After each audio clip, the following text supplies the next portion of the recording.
తెలుగువారి ఆత్మగౌరవ నినాదంతో పుట్టిన నా పార్టీ కోసం, తెలుగు జాతి సమగ్ర అభివృద్ధి కోసం అంకిత భావంతో నిరంతరం కృషి చేస్తాను. తెలుగుదేశం పార్టీ స్థాపనతో ఆంధ్రప్రదేశ్ రాజకీయాలు కాదు, భారతదేశ రాజకీయాలనే పెను మార్పులు తీసుకొచ్చినటువంటి పార్టీ తెలుగుదేశం పార్టీ వ్యవస్థాపకులు స్వర్గీయ అన్న నందమూరి తారక రామారావు గారు. ఈ దేశంలో ప్రాంతీయ పార్టీలు కూటమి ఏర్పాటు చేసి కేంద్రంలో రాష్ట్రంలో గెలవడం కాదు, కేంద్రంలో కాంగ్రెస్ ప్రభుత్వాన్ని దించి ప్రధాన ప్రతిపక్ష పార్టీగా తెలుగుదేశం పార్టీ 83లో ఇక్కడ తెలుగుదేశం పార్టీ గెలిచి ముఖ్యమంత్రి అయితే 84లో దేశంలో ప్రధాన ప్రతిపక్ష పార్టీ తెలుగుదేశం పార్టీ.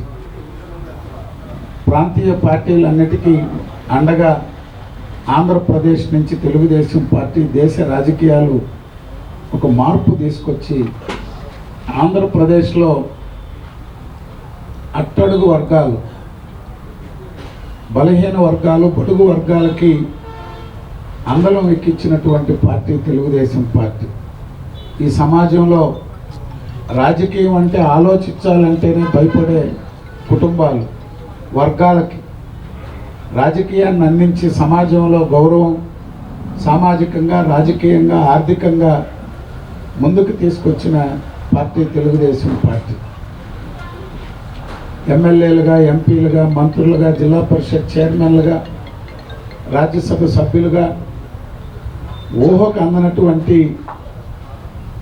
వ్యక్తుల్ని, కుటుంబాలని, వర్గాలని మీరు కూడా రాజకీయం చేయొచ్చు, సాధారణ కుటుంబాలకి అత్యున్నత స్థాయి కల్పించిన మహనీయుడు నందమూరి తారక రామారావు గారు. ఈరోజు ఎస్సీ కార్పొరేషన్ గురించి మాట్లాడుకున్నా, ఎస్సీ కమిషన్ గురించి మాట్లాడుకున్నా, బీసీ ఫైనాన్స్ కార్పొరేషన్ గురించి మాట్లాడుకున్నా, లేక ఎస్టీ కమిషన్, మైనారిటీ కమిషన్, లేకపోతే హౌసుల గురించి మాట్లాడుకున్నా. అన్ని వర్గాలకి, మహిళలకి ఆస్తిలో సమాన హక్కు ఉండాలా, రిజర్వేషన్లు ఉండాలా, వారికి ప్రత్యేక విశ్వవిద్యాలయాలు ఏర్పాటు చేసినటువంటి ఘనత నందమూరి తారక రామారావు గారు. ఎవరైతే సీనియర్ కార్యకర్తలు ఉన్నారో, ఎవరైతే పార్టీ కోసం అహర్నిశలు శ్రమిస్తున్నారో వారందరినీ పార్టీ ఆవిర్భావ దినోత్సవ సందర్భంగా వారికి సన్మానం, సత్కరించుకోవడం అనేటువంటి ఆలోచన లోకేష్ బాబు గారు చేసి ఈరోజు మనందరం ఇక్కడ సమావేశం ఈ యొక్క కార్యక్రమాన్ని నిర్వహిస్తున్నాం. దీన్ని ఎంతో చక్కగా నిర్వహిస్తున్నటువంటి కోటమిరెడ్డి గిరిధర్ రెడ్డి గారికి, నెల్లూరు నియోజకవర్గ తెలుగుదేశం పార్టీకి, రాష్ట్ర పార్టీ తరఫున ప్రతి ఒక్కరికి పేరు పేరున అభినందనలు తెలియజేస్తున్నాం.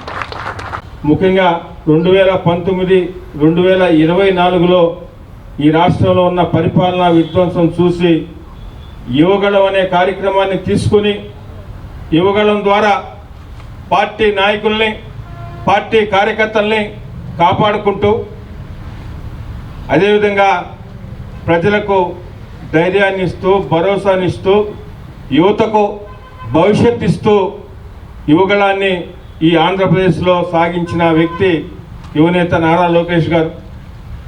ఎన్నో అడ్డంకులు, కనీసం మైకు మాట్లాడే పరిస్థితి లేకుండా, స్టేజీలు లేకుండా, స్టూల్ వేసుకుంటే స్టూల్ లాగేసి ఇన్ని ప్రయత్నాలు చేసినా ఎక్కడా వెనక్కి తగ్గకుండా ఏకు మేకై వారందరికి కూడా నిరూపించి ఈరోజు ఈ కూటమి ప్రభుత్వంలో యువతకు ఒక ఆశా జ్యోతి.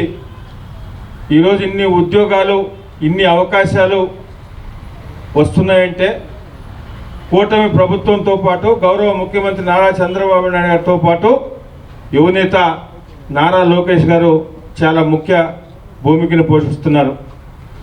ఇటువంటి ఈ తెలుగుదేశం పార్టీ 44 సంవత్సరాలు పూర్తి చేసుకుని 45వ సంవత్సరంలో అడుగుపెడుతున్న సందర్భంలో నెల్లూరు రూరల్ నియోజకవర్గంలో ఈరోజు ఘనంగా కూడా మనం అందరం కూడా అటు 26 డివిజన్లో కానీ 18 గ్రామాల్లో అదేవిధంగా ఎమ్మెల్యే గారి ఆఫీస్లో ఈరోజు నెల్లూరు రూరల్ ఎమ్మెల్యే గారి ఆఫీస్లో కూడా ఈ కార్యక్రమాన్ని ఘనంగా నిర్వహిస్తున్నాం. ఈ కార్యక్రమానికి ముఖ్య అతిథిగా పెద్దలు జిల్లా తెలుగుదేశం పార్టీ అధ్యక్షులు ఎమ్మెల్సీ వీద రవిచంద్ర గారు కూడా ఇచ్చేస్తున్నారు. అదేవిధంగా భవిష్యత్తులో కూడా తెలుగుదేశం పార్టీని కార్యకర్తల్ని నాయకుల్ని కాపాడుకుంటూ తెలుగుదేశం పార్టీ కానీ కూటమి కానీ తిరిగి అధికారంలో ఉండాల్సిన అవసరం ఎంతో ఉంది. అదేదో చంద్రబాబు నాయుడు గారు ముఖ్యమంత్రి కావడానికో లేకుంటే ఇంకొకరు మంత్రి కావడానికో కాదు.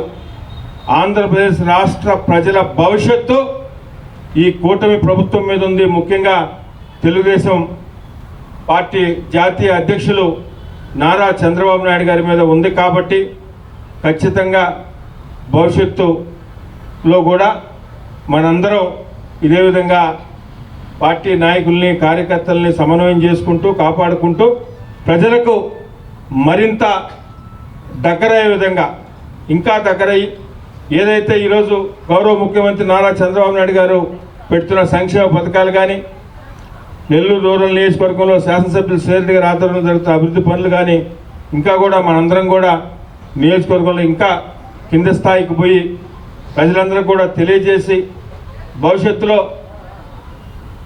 అది ఎప్పుడు 2029లో తిరిగి ఈ రాష్ట్రానికి గౌరవ ముఖ్యమంత్రి తిరిగి నారా చంద్రబాబు నాయుడు గారు ముఖ్యమంత్రిగా కావాల్సిన అవసరం ఎంతుందో కూడా మనందరం కూడా ప్రజలకు తెలియజేయాల్సిన బాధ్యత కూడా మన మీద ఉంది.